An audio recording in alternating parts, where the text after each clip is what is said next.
সময়ের দাবি, এই জন্য কথা বলতে হইতেছে। সারা দুনিয়ার মধ্যে যত শিয়া আছে সব কাফের। বিশেষ করে বর্তমান ইরানের মধ্যে যে শিয়ারা আছে এগুলা নিঃসন্দেহে কাফের। শুধু আমার মত না, সারা দুনিয়ার ওলামায়ে হাক্কানিয়িন রব্বানিয়িন, সারা দুনিয়ার আইম্মায়ে কেরামের মতামত একমত, এই শিয়া ইমামিয়া ইসনা শারিয়া বর্তমান ইরানের শিয়া এগুলা কাফের। এগুলা কি কাফের? আমার বেরা দোস্ত আবাব, কোন মুসলমানের সাথে ইরানের এই শিয়াদের সাথে মিতালি থাকতে পারে না। কোন মুসলমানের জন্য ইরানের শিয়ারা মডেল হইতে পারে না। কাদিয়ানীরা যদি মা কানা মুহাম্মাদুন আবা আহাদিম মির রিজালিকুম আয়াত অস্বীকার করার কারণে কাফের হয়, তো আর কেউ যদি সানিয়া ইসনাইনের আয়াত অস্বীকার করে এতে কি হইব?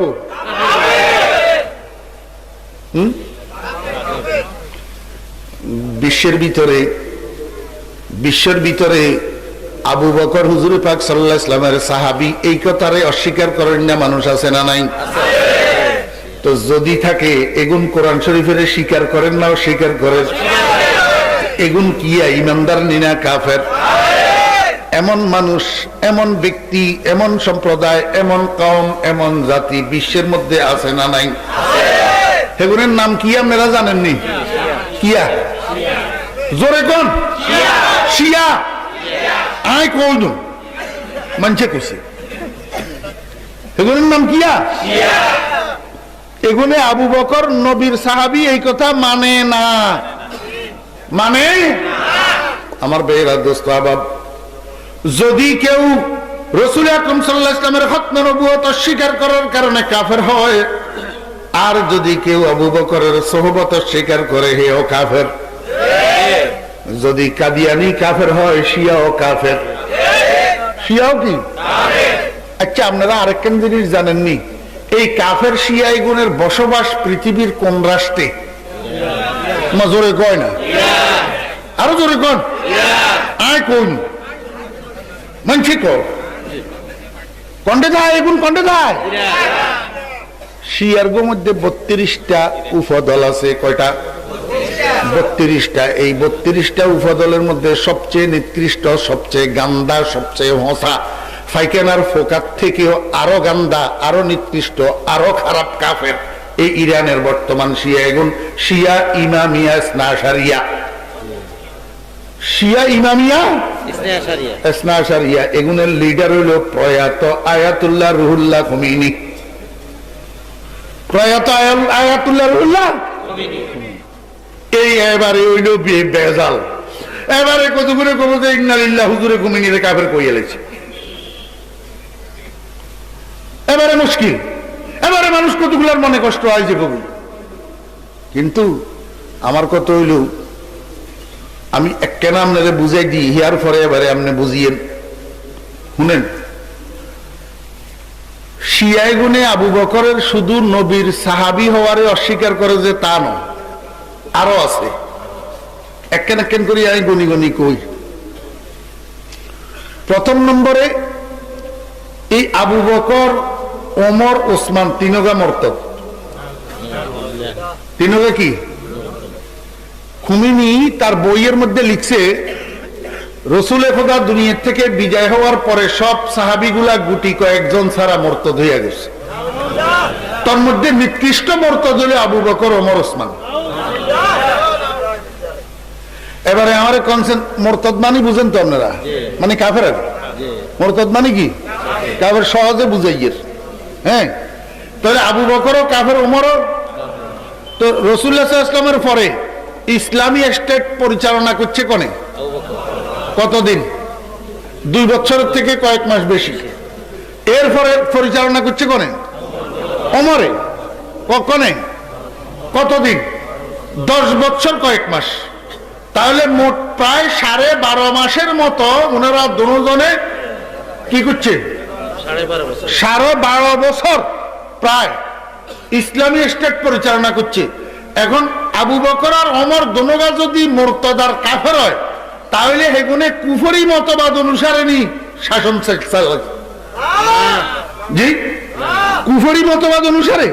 তো আবু বকর আর ওমর যদি ইসলামী স্টেট কুফরি মতবাদে চালায়, আপনার কাছে আমার কাছে আইসে যে ইঞ্জিন কি কুফর তো কি কুফর। তো তাহলে আবু বকর আর ওমরের মধ্যস্থতাই তো আমার কাছে আপনার কাছে দিন আইছে। দিন এটা যদি ইরতিদাদ হয় আর কুফর হয় তাহলে আমার আর আপনার ইমামত নাই, আসেনি? এখন কি আই নিজের ইমান বাঁচামু না খুমিনির ইমানদার কমু? আপনি কোন তার নিজের ইমান বাঁচাইতে হলে তো খুমিনির ইমানদার খুঁজতে পারি না, খুমিনির অনুসারীদেরকে ইমানদার খুঁজতে পারি না, রাফসানজানির ইমানদার কোয়া যায় না। কিনলেই শুনেন, আবেগ তাবেগ ন এমনি একবারে শান্তশিষ্ট মস্তিষ্কে কথারে বুঝিলাম। খুমিনি বইতে লিখছে কিয়া করতে নেবেন না। কেউ যদি যৌন দুর্বলতার শিকার হয়, স্ত্রী মিলনে যদি অক্ষম হয়, ডাইনরানের গোয়াত অর্থাৎ লজ্জাস্থানের ফাঁসে নাউজুবিল্লাহ আবু বকর লেখে, বামরানের গোয়াত ওমর লেখে, আর এই নাম দনুগা লজ্জাস্থানের ফাঁসে লইয়া যদি স্ত্রী মিলনে যায়, হেতেরার যৌন দুর্বলতা থাকতো না। বুঝি থাকলে কনছেন এইটা কইয়া খুমিনি কি আবু বকর ওমরের সম্মান নিয়ে করছে? কি বুঝেছে? কি বুঝেছে? আবু বকর আর ওমর যৌন অত্যাচারী। নাউজুবিল্লাহি মিন যালিক। ও মুসলমানের বাচ্চা, তোমার আব্বারে যদি কেউ যৌন অত্যাচারী কয়, তোমার গার রক্ত গরম হইবনি। আবু বকর আর ওমররে যদি এরকম গালি দে, আমার রক্ত কেমনে গরম নয়? হেতরে আমি কেমনে ইমানদার কই? শুধু একদম নেই, আরো আছে। এই খুমিনি তার বইয়ের মধ্যে লিখছে, আমি যদি কখনো মক্কা মদিনার উপরে ক্ষমতাশালী হইতে পারি, আমার প্রথম কাজ হবে রসুলে খোদার দুই পাশে যে দুই ভূত শুইয়া রয়েছে, এদের দুজনকে সেখান থেকে উঠাইয়া লোহিত সাগরে নিক্ষেপ করা, এটা হবে আমার প্রথম অভিযান। কোন এখন খুমিনি জমিনের উপরে না নিচে? হ্যাঁ, আবু বকর ওমর রসুলের পাশে রওজা আকদাসের মধ্যে এখনো আছে না নাই? তো তুই কন্ডে তুলি হেলালি না লোহিত সাগরে? হেলালি না? মান আদালি ওয়ালিয়ান ফাকাদ আযানতুহু বিল হারব। যত বিয়াদবে যুগে যুগে বিয়াদবি করব, এগুন ওই বিয়াদবি সাকসেস হওয়ার আগে আগে মাটির তলে যাবে। কথা বুঝেন না? শুধু একদম না, আরো আছে। আচ্ছা, আমার এখানে কনসেন, আমার মারে যদি কেউ গেলে আমার রক্ত গরম হইব নি? আচ্ছা, গাইলে গাইলেও তো বেশ কম আছে। আমার মারে যদি কেউ বিশ্বাস করে, হুতের সামনে মারে যদি কেউ ফতিটা কয়, হুতের সামনে যদি নাউজুবিল্লাহ মিন যালিক কয়, তার মারে তায়েফা কয়, নকলে কুফর কুফর না বাসদ, তাহলে হুতের রক্ত গরম হইব নি? আমার ভাইয়েরা, দোস্ত আবাব, আমার মা তো খালি আমার মা না হইলে আমরা 5 জনের মা, অথচ হযরতে আয়েশা সিদ্দিকা রাদিয়াল্লাহু আনহা শত সহস্র কোটি ইমানদারের মা। আয়েশা ইয়া কোন? আয়েশা, আয়েশা কেডা? আয়েশা আমার ভাইয়েরা, দোস্ত আবাব, আল্লাহু আকবার, বাপের বিরুদ্ধে মামলা, জমিনে সাক্ষী নাই, সাক্ষী আর সওয়ালা খোদা। মেয়ের বিরুদ্ধে মামলা, জমিনে সাক্ষী নাই, সাক্ষী আর সওয়ালা খোদা। আয়েশা ওযু করবে লাই পানি নাই, ফেরেশান হয়ে গেছে, নামাজ কেমনে পড়বো? কে? আয়েশা রাদিয়াল্লাহু আনহা। নামাজ কেমনে পড়বো? ফেরেশান হয়ে গেছে, ওযু করবে লাই পানি নাই। আল্লাহ পাক রব্বুল আলামিন এমন সূরত বাইর করে দিয়েছে, শুধু আয়েশার জন্য না, কিয়ামত পর্যন্ত সমস্ত মুসলমানের জন্য। আল্লাহ পাক রব্বুল আলামিন কয়, আয়েশা তুমি পেরেশান হইও না, আজকে থেকে নতুন পর্ব শুরু। ফাতায়াম্মামু সাঈদান তাইয়্যিবা। আপনারা উলামায়ে কেরাম আছেন, ওনাদেরকে জিজ্ঞেস করেন, এই তায়াম্মুমের ফ্যাসিলিটিটা যে উম্মতে পাইছে, এটা আয়েশার উসিলায়। আমার ভাইরা, দোস্ত বাবা, আয়েশা এটাকে, আয়েশা রাসূল আকরাম সাল্লাল্লাহু আলাইহি ওয়াসাল্লামের মৃত্যুশয্যা, রাসূল আকরাম সাল্লাল্লাহু আলাইহি ওয়াসাল্লামের মৃত্যুশয্যা আয়েশা।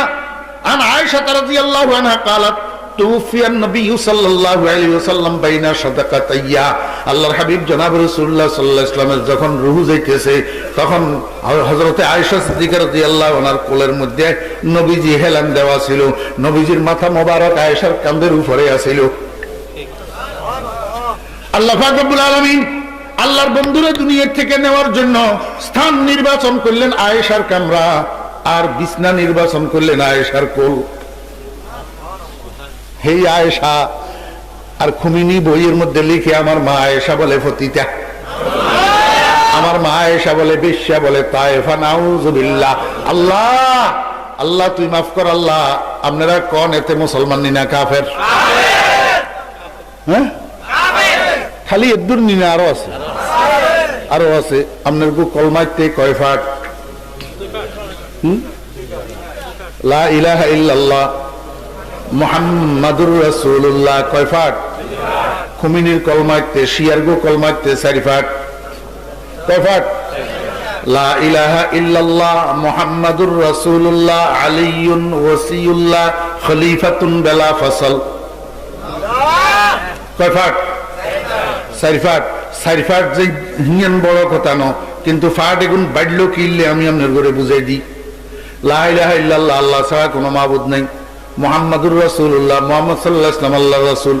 আলিয়ুন ওয়াসিয়ুল্লাহ, এটার অর্থ কি? আলী আল্লাহর ওসিয়ত। আলী আল্লাহর ওসিয়ত। আসলে তো আল্লাহর ওসিয়ত না, আল্লাহ একেবারে ওসিয়ত করে না, আল্লাহ হুকুম করে। আল্লাহ একেবারে ওসিয়ত করে না, আল্লাহ কুন ফায়াকুনের মাধ্যমে করে। ঠিক না রে? ঠিক। আল্লাহ ওসিয়ত করা লাগেনি। আলী অন্যান্য শিয়ার গো আকীদা হলো আলী ওসিয়ুর রাসূল। আলী ওসিয়ুর রাসূল। রাসূলুল্লাহ সাল্লাল্লাহু আলাইহি ওয়াসাল্লাম নাকি আলীরে খলিফা বানাবেলা ওসিয়ত করছে, কারখানা গানা করছে, এগুলো করতে পারে।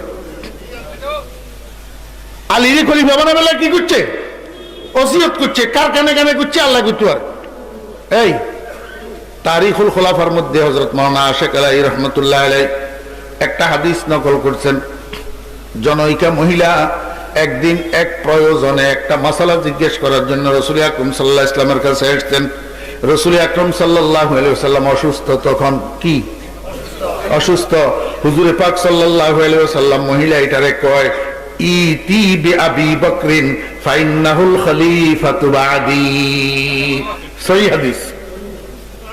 ইতি বিআবি বকরিন ফাইন্নাহুল খলিফাতু বাদি।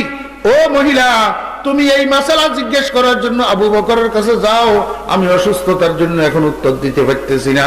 আবু বকরের কাছে যাও, আমি আর বেশি দিন দুনিয়াতে নাই, আমি পরজগতের যাত্রী। এখন আমার পরে আমার খলিফা, আমার প্রতিনিধিত্ব করবে, আমার স্থলাভিষিক্ত হবে আবু বকর। তা আলীরই খলিফা বানালো, ওসিয়ত করলো কার কানে কানে? আচ্ছা যাই হোক, কয় আলিয়ুন ওয়াসিউল্লাহ, এটা কিল্লে কয় করতে পারবেন না? হ্যাঁ, কিল্লে কয় একটু বুঝেন। আলিয়ুন ওয়াসিউল্লাহ খলিফাতুন বেলা ফসল। খলিফা মানে খলিফা, আর বেলা ফসল অর্থ কি কর না?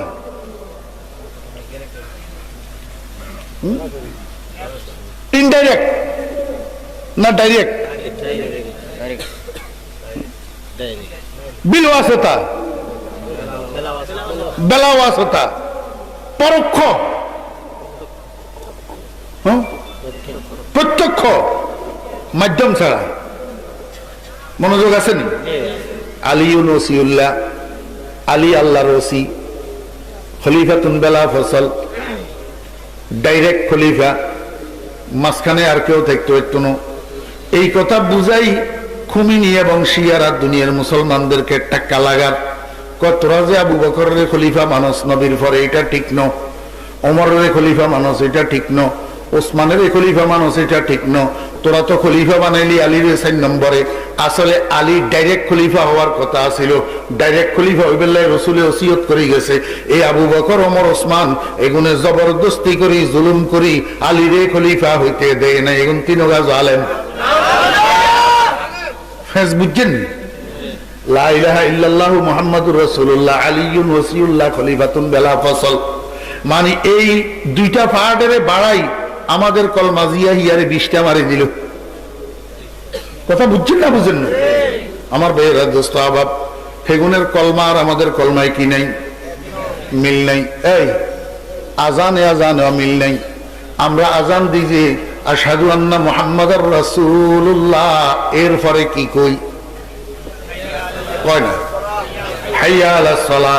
হেগুনে আশহাদু আন্না মুহাম্মাদুর রাসূলুল্লাহর পরে দি কয় আশহাদু আন্না আলিয়ান ওয়াসিয়ুল্লাহ।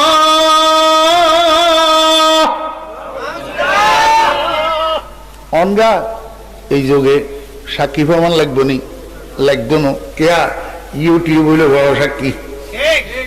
ইউটিউব বড় সাক্ষী। ইউটিউবের মধ্যে শিয়াদের আজান লেখি সার্চ দেন, যদি এই আজান ইয়া নয় ফরিদুদ্দিন, আপনার ফরিদুদ্দিনের গাল আপনার জুতা,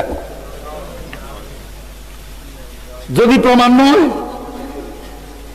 ফরিদুদ্দিন ফালতু কথা কয় না। লাহোর জামিয়া আশরাফিয়া লাইব্রেরি রমজানের মাস আছিল, তারাবির ফরজি ঢুকছি লাহোর জামিয়া আশরাফিয়া লাইব্রেরির মধ্যে, কুতুবখানার মধ্যে। তো হাঁটি হাঁটি তালাশ করতেছি। আমরা তো কিতাবের হাগল মানুষ, কোনো আনুখা কিতাব পাইনি, কোনো একখানা সাইয়ের। হঠাৎ করি চাই যে ওমারে কিয়ারে আমার সামনে কিতাবিজ্ঞা, নাম কশফে আসরার, নাম কিয়া কশফে আসরার, নিচে দিয়ে লিখেছে তালিফ আয়াতুল্লাহ রুহুল্লাহ খুমিনি। খুমিনির নাম দেখি আমার একটু আগ্রহ হইলো, আমি একখানা চাই কিতাবগা। ভাষা হইল ফার্সি। ভাষা কিয়া? আপনার দোয়ার বরকতে আল্লাহর রহমতে নাউজুবিল্লাহ মিন যালিক ওয়ালা ফখর। ফরিদুদ্দিনে ফার্সি চুড়াফাড়া বুঝে আপনারা কি জানো না? ওই হাটাজারি কলেজ বাটের আমার ইউসুফ জোলেকার বয়ান কেনা আছে ইউটিউবে, হিয়েন হুনি সাইয়েন কি পরিমাণ ফরিদুদ্দিনে ফার্সি বুঝে। আল্লামা জামির মোহাব্বত নামার প্রায় হাফেজ তো ফরিদুদ্দিন।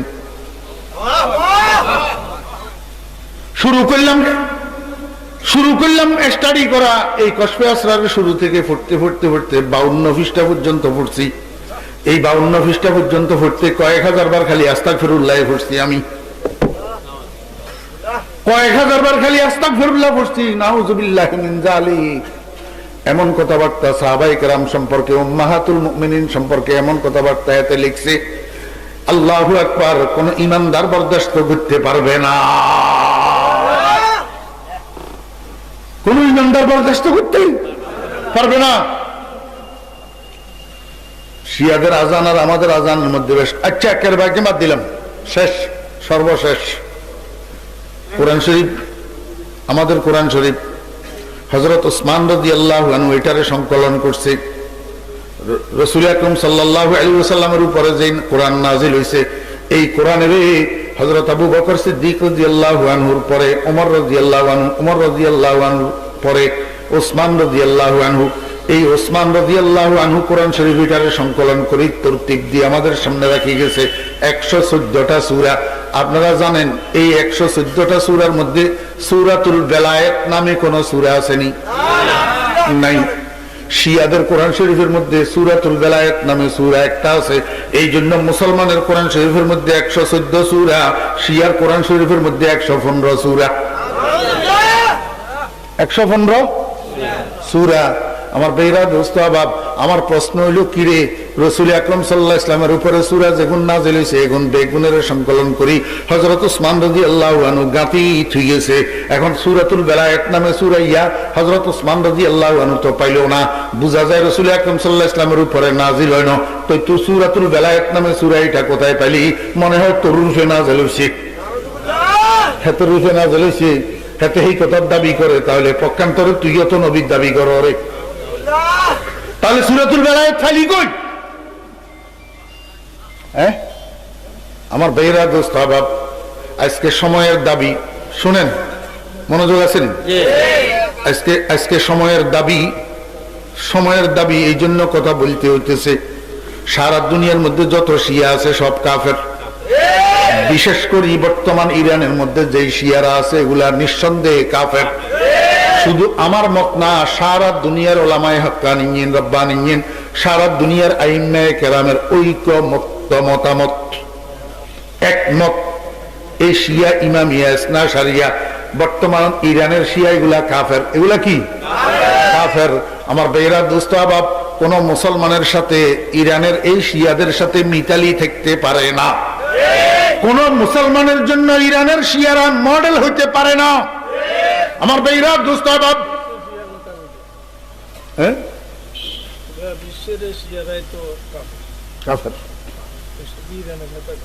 না সারা বিশ্বের, শুধু শুধু বিশেষ করি না, শোনেন আমি কই বিশেষ করি কেন, বিশেষ করি কইয়ের ইরানটা শিয়া কান্ট্রি। ইরানটা কি? Bangladesh Muslim country, Nepal Hindu country, কি country? Buddha country, Bharat Hindu country, majority Iran শিয়া কান্ট্রি। ইরান কি কান্ট্রি? শিয়া কান্ট্রি। ইরানের শিয়াদের কথা এই জন্য বলতেছি আমার ভাইয়েরা, আমরা এখানে ধোঁকা খাইতেছি। কি ধোঁকা খাইতেছি? আমাদের বাংলাদেশের সাংবাদিকেরা আমাদের দেশের একজন নেতাকে জিজ্ঞেস করছিল, জনাব আপনারা যদি কোনো সময় বাংলাদেশে ইসলামী হুকুমত কায়েম করার সুযোগ পান, তো আপনারা যে ইসলামী হুকুমত কায়েম করবেন তার কোন নমুনা বিশ্বের মধ্যে? উনি উত্তরে বলছিলেন জি আছে। বলে কোথায়? কয় ইরান।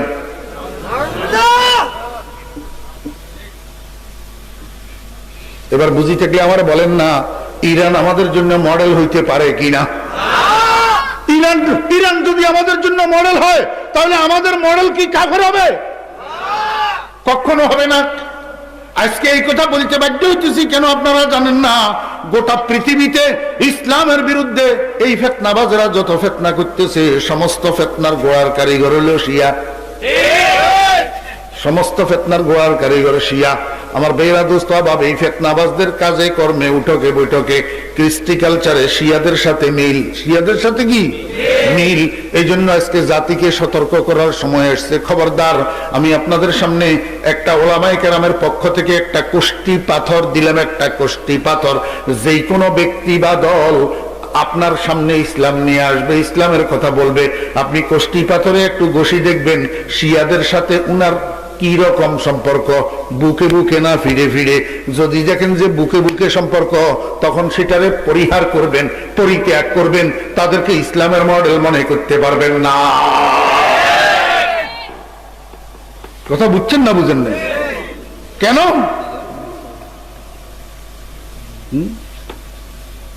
কেন দোস্ত? শেষ। আবু বকর আর ওমর এখন কোথায়? জানা থাকলে বলেন। রসুলের পাশে। কোথায়? রওজা আকদাসের মধ্যে। রওজা আকদাসের মধ্যে। খুমিনি লিখছে কশফে আসরারের মধ্যে, আবু বকর আর ওমর বলে রসুলের রওজার পাশে কবরের জায়গা স্ব শাসনামলে জবরদখল করি, জুলুম করি নিছে। জবরদখল করি, জুলুম করে নিছে। অথচ মুহাম্মদুর রাসূলুল্লাহ সাল্লাল্লাহু আলাইহি ওয়াসাল্লামের হাদিস আমি আপনাদের সামনে পড়ছিলাম, মা মিন মাউলুদিন ইল্লা ওয়া ফি সুররাতিহি মিন তুরবাতিল্লাতি খুলিকা মিনহা হাত্তা ইউদফানা ফিহা। আল্লাহর হাবিব ইরশাদ করেন, যত নবজাত শিশু দুনিয়াতে ভূমিষ্ঠ হয়, এই শিশুটা মায়ের পেটে থাকতে আল্লাহর কুদরতে আল্লাহ পাক ওই শিশুটা জন্মগ্রহণ করার পরে দীর্ঘদিন দুনিয়াতে বসবাস করার পরে যখন মারা যাবে, তো যেখানে যাইয়া দাফন হবে সেই কবরের জায়গা থেকে এক সিমটি মাটি মায়ের পেটের ভিতরে তার নাভির সাথে মিশাইয়া দে। নাভির সাথে মিশাইয়া দে। যেই জায়গার মাটি তার নাভির সাথে মায়ের পেটের মধ্যে মিশ্রিত করা হয়, ঠিক সেই জায়গাতে সে দাফন হয়, অন্য জায়গায় দাফন হয় না। আমার ভাইরা, মৃত্যুর জায়গা এবং কবরের জায়গা দুটোটা রব্বুল আলামিন কর্তৃক সিলেক্টেড। সেখানে কারো হাত নাই। কারো কি নাই? হাত নাই। মরব কন্ডে এটাও কেউ জানে না, দাফন হবে কোথায় এটাও কেউ জানে না। রাসূল আকরাম সাল্লাল্লাহু আলাইহি ওয়াসাল্লাম বলেন, আল্লাহু আকবার, মিন তুরবাতিল্লাতি খুলিকা মিনহা হাত্তা ইউদফানা ফিহা ওয়া আনা। নবীজি আরো বলেন, ওয়া আনা, এবং আমি, ওয়া আবু বকরিন, এবং আমার আবু বকর, ওয়া ওমারু, এবং আমার ওমর, খুলিকনা মিন তুরবাতিন ওয়াহিদাতিন। আমরা তিনজন এক মাটির তৈরি। আমরা তিনজন এক মাটির তৈরি। হাত্তা নুদফানা ফিহা, ও আমার উম্মতেরা, তোমরা দেখিও, আমি তো এখন জিন্দা থাকতে বলে গেলাম ভবিষ্যৎবাণী, এন্তেকালের পরে তোমরা চাইও আমরা তিনজন এক জায়গায় দাফন হব। রাসূল আকরাম সাল্লাল্লাহু আলাইহি ওয়াসাল্লাম জীবদ্দশায় ভবিষ্যৎবাণী করে গেছেন। রাসূলের ভবিষ্যৎবাণী বাস্তবায়ন হয়েছে। আমার ভাইরা দোস্ত, কেমনে বাস্তবায়ন হইল? টাইমটা বেশি হয়ে যার কইতাম নি, 5 মিনিট 6 মিনিট। কেমনে বাস্তবায়ন হইল? রাসূলের ভবিষ্যৎবাণী কেমনে বাস্তবায়ন হইল? রাসূল আকরাম সাল্লাল্লাহু আলাইহি ওয়াসাল্লাম দুনিয়া থেকে বিদায় হওয়ার পরে হযরত আবু বকর সিদ্দিক রাদিয়াল্লাহু আনহু যখন রাষ্ট্রপ্রধান হইলেন, খলিফা নির্বাচিত হইলেন, আল্লাহু আকবার, 2 বছর খেলাফত পরিচালনা করার পরে একদিন হঠাৎ আবু বকর যাইয়া আয়েশার ঘরে উঠলেন। কার ঘরে? আয়েশা রাদিয়াল্লাহু আনহার ঘরে যাইয়া কয়, আসসালামু আলাইকুম। আয়েশা কয়, ওয়া আলাইকুস সালাম ইয়া খলিফাত রাসূলিল্লাহ। হযরত আয়েশা সিদ্দিকা রাদিয়াল্লাহু আনহা আব্বাজান বিনা খবরে, বিনা ইনফরমেশনে অসময়ে কি জন্য আসলেন? হযরত আবু বকর সিদ্দিক রাদিয়াল্লাহু আনহু চোখের পানি ধরে রাখতে পারে না, জর্জর করে করে পড়ে চোখের পানি। এখন বাপের চোখের পানি দেখি মেয়েও কান্দে, বাপও কান্দে, দুজন কান্দে। হযরত আয়েশা সিদ্দিকা রাদিয়াল্লাহু আনহা কয়, আব্বা আপনি কান্দেন কেন? কয়, বাবা রে, আমি তোমার কাছে একটা জিনিস ভিক্ষা চাইতে এসেছি। হযরত আয়েশা সিদ্দিকা রাদিয়াল্লাহু আনহা কয়, আব্বা জান, আপনি তো আমার আব্বা, আমি তো আপনার বেটি, আমার কাছে তো যে কোনো কিছু আপনি অনায়াসে চাইতে পারেন, আপনি ভিক্ষা চাইবেন কেন? কি চান বলেন? হযরত আবু বকর সিদ্দিক রাদিয়াল্লাহু আনহু কান্দে আর কয়, আয়েশা তুমি তো জানো আমি আল্লাহর হাবিবের জন্য জীবন যৌবন সব কুরবান করছি, কিচ্ছু বাকি রাখি না। ওয়ালিস সিদ্দিকের জাহানুন জালিয়ুন, ওয়ালিস সিদ্দিকের জাহানুন জালিয়ুন আলাল আগিয়ার মিন গায়রি ইহতিমালি। আল্লাহু আকবার। আবু বকর সিদ্দিক রাদিয়াল্লাহু আনহু কান্দে আর কয়, আয়েশা তুমি তো দেখছো সারাটা জীবন আমি নবীজির ডাইনে না হইলে বামে, সামনে না হইলে পিছনে, চতুর্দিকে আমি আবু বকর আছি। এখন আমার কাছে মনকে বুঝাইতে পারি না, আমি আর বেশি দিন মনে হয় বাঁচবো না। আমি যদি মরি যাই, আমার তো নিয়ে দাফন করবে জান্নাতুল বকিতে। ওরে বরজখের জীবনে আমি একটু নবীজির সাথে থাকতাম, মনেরে বুঝাইতে পারি না। এখন নবীজি যেখানে শোয়া আছে, এই জমিনের মালিক তো তুমি, তোমার ঘরের মধ্যে জায়গা। আব্বারে যদি একটা কবরের জায়গা ভিক্ষা দাও, তাহলে বরজখের হায়াতটা আমি একটু নবীজির পাশে শুইয়া থাকতাম। খায়েশে ওয়াসলে জুদা, লজ্জতে দিদার জুদা, খায়েশে ওয়াসলে জুদা, লজ্জতে দিদার জুদা, কুচায়ে হসনে জুদা, ইশকে কি বাজার জুদা। আমার বেহরা দোস্ত আহবাব, হযরত আয়েশা সিদ্দিকা রাদিয়াল্লাহু আনহা কয়, আব্বা আর কান্দিয়েন না, আমি আপনার সাথে ওয়াদা করলাম, আমি যদি আগে মরি যাই তো আমি ওসিয়ত করে যাব, আর আপনি যদি আগে মরেন আমার নিজস্ব ব্যবস্থাপনায় আমি আপনাকে নবীজির পাশে দাফন করে দেব। মাত্র 2 মাস পরে হযরত আবু বকর সিদ্দিক রাদিয়াল্লাহু আনহু ইন্তেকাল করেছেন। খলিফা নিযুক্ত হলেন ওমর ইবনুল খাত্তাব রাদিয়াল্লাহু আনহু। প্রায় 10 বছর শাসন ক্ষমতা পরিচালনা করার পরে হযরত ওমর রাদিয়াল্লাহু আনহু একদিন যাইয়া উঠলেন আয়েশার ঘরে। হযরতে আয়েশা সিদ্দিকা রাদিয়াল্লাহু আনহা তো বেগানা, এখন সামনে আসতে পারে না, পর্দার আড়াল থেকে কয়, আসসালামু আলাইকা ইয়া খলিফাত রাসূলিল্লাহ। কি জন্য আসা হইল? হযরত ওমর ফারুক রাদিয়াল্লাহু আনহু কান্দে কান্দে। হযরত ওমর রাদিয়াল্লাহু আনহু এমনি মানুষ গরম, কিন্তু বেশি কানতেন, বেশি কানতেন। বাক্কান আলা কিতাবিল্লাহ। হযরত ওমর রাদিয়াল্লাহু আনহু কান্দে। হযরত আয়েশা সিদ্দিকা রাদিয়াল্লাহু আনহা কান্দি কান্দি কয়, আয়েশা ও উম্মুল মুমিনিন, আপনি তো জানেন আপনার স্বামীর জীবদ্দশায় আপনার আব্বা ডাইনে আমি বামে, আপনার আব্বা বামে আমি ডাইনে, আমরা দুজন নবীজির চতুর্দিকে গুরগুর গুরগুর করে থাকতাম। এখন মনে বুঝাইতে পারি না, আপনার আব্বা তো যাইয়া নবীজির পাশে ঘুমাই গেছে, আমি কোথায় থাকবো? আমি নবীজিকে সারি অন্য জায়গায় কেমনে থাকবো? এই জন্য আপনার কাছে একটা কবরের জায়গা ভিক্ষা চাইতে এসেছি। হযরত আয়েশা সিদ্দিকা রাদিয়াল্লাহু আনহা কান্দিয়া কয়, ওমর আল্লাহ বুঝি সকলের সব আশা পূরণ করে না। আমি মনে মনে খুশি হয়েছিলাম, আমার ঘরের মধ্যে নবীজির ইন্তেকাল হয়েছে, আমার ঘরের মধ্যে নবীজির দাফন হয়েছে, অতএব আমার ঘরের মধ্যে আমার দাফন তো হবেই, যেহেতু আমার জায়গা। আমি দুনিয়াতে যেরকম নবীজির প্রেমের ঠিকানা ছিলাম, কবরেও আমি নবীজির পাশে থাকবো, মনে মনে খুশি হয়েছিলাম। এখন একটা কবরের জায়গা নিয়ে গেলেন আব্বাই, আর একটা কবরের জায়গা চাইতেছেন আপনি, আর তো সেখানে মাত্র একটা কবরের জায়গা থাকবে। যেই কবরের কথা আমার স্বামী আমাকে ওসিয়ত করে গেছেন, এইটা একটা কবরের জায়গা, সেখানে হযরত ঈসা আলাইহিস সালামের জন্য থাকবে। তাহলে আপনাকে একটা কবরের জায়গা দিলে আমি আয়েশার জন্য তো আর থাকে না। হায় রে কপাল! হযরত আয়েশা সিদ্দিকা রাদিয়াল্লাহু আনহা কয়, ওমর, আমি আমার নিজের স্বার্থটাকে, আমার বাঘটাকে কুরবানি দিয়া দিলাম, যেহেতু আল্লাহর রাসূল আপনার জন্য বলছেন, লাউ কানা বাদি নবিয়্যান লাকানা ওমর, আমার পরে যদি কেউ নবী হইতো তো ওমর নবী হইতো। এত বড় মানুষ আমার কাছে একটা জিনিস চাইছেন, আমি যদি না দিই, কিয়ামতের ময়দানে আল্লাহর হাবিব আমাকে জিজ্ঞেস করলে কেমনে উত্তর দেব? ও ওমর, আমি আপনার সাথে ওয়াদা করলাম, আমি যদি আগে মারা যাই আমি ওসিয়ত করে যাব, আর যদি আপনি আমার আগে মরেন আমি হুকুম দিয়ে আপনারে নবীজির পাশে দাফন করাবো।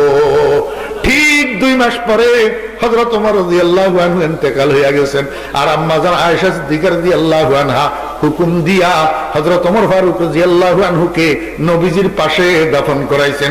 এইবার বুঝি থাকলে আপনারা বলেন, ওরে আবু বকর আর ওমর নবীজির পাশে কবরের জায়গা জবরদখল করে জুলুম করে নিছে, নাকি হযরত আয়েশা সিদ্দিকার দানে হইছে? হযরত আয়েশা সিদ্দিকা রাদিয়াল্লাহু আনহার দানে হইছে, এবং নবীজির ভবিষ্যৎবাণীর বাস্তবায়ন হয়েছে। আর হেতে কয় বলে জবরদখল করে জুলুম করে নিয়েছে বলে। তো এই জন্য বলি মুসলমান ভাইরা, সাবধান, বড় ফিতনার যুগ, বড় ফিতনার যুগ। এই জন্য চোখ কান খোলা রাখি, কারোর সমর্থন দিতে হবে। চোখ কান খোলা রাখি, কারো পিছনে ছুটতে হবে। চোখ কান খোলা রাখি, কারোর অনুসরণ করতে হবে।